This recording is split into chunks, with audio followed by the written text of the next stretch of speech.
Well, I think the pandemic has made us take up a number of tools we might not otherwise have thought to use, like Zoom and these little breakout groups, and sometimes doing things what you call a flipped classroom, where you'll have short videos given ahead of time so as to limit the amount of physical time you're together and really concentrate your focus.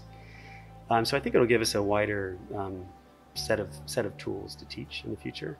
But I think more than anything, it's made us appreciate the value of in-person, face-to-face contact.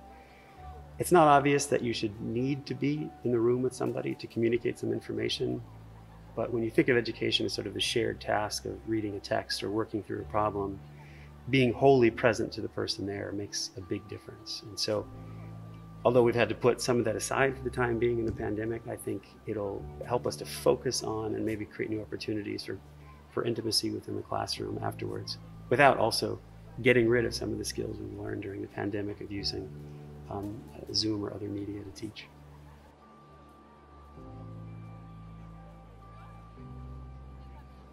When we made the transition to online education for the past couple of weeks, there were days where I liked it better just for the fact that I could see students' faces and react to them. But the feedback from their end has been that they prefer to be here even with their faces covered and my face covered. They feel a greater connection to me. So again, it's not preferable for them to be masked and for me to be masked, but they're very grateful for the opportunity to be physically here. There have been some concerns. I know the DPAC put a lot of thought into how to arrange the seats.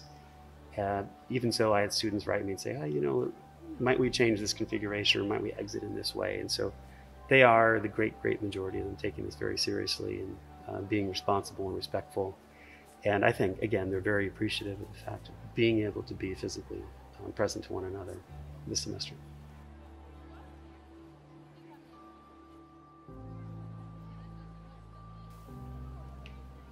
Communion. Communion is a big theme of the theology class that I teach. Much of the narrative of the Old Testament has to do with fracture and isolation and the attempt to overcome that, to reintegrate and to gather together again.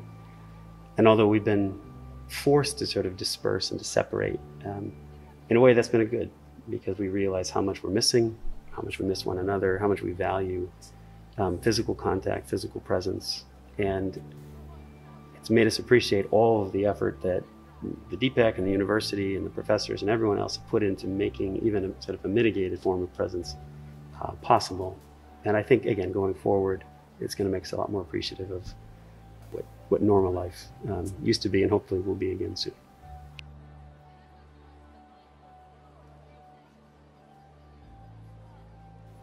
Well, the university ended up with far more students on campus this fall than we expected.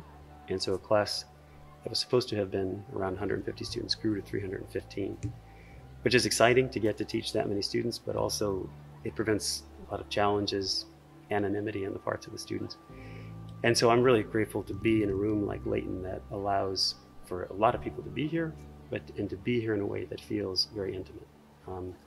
I have the spotlights in my eyes, but I can still see the students at the back of the balcony. I can hear them amazingly.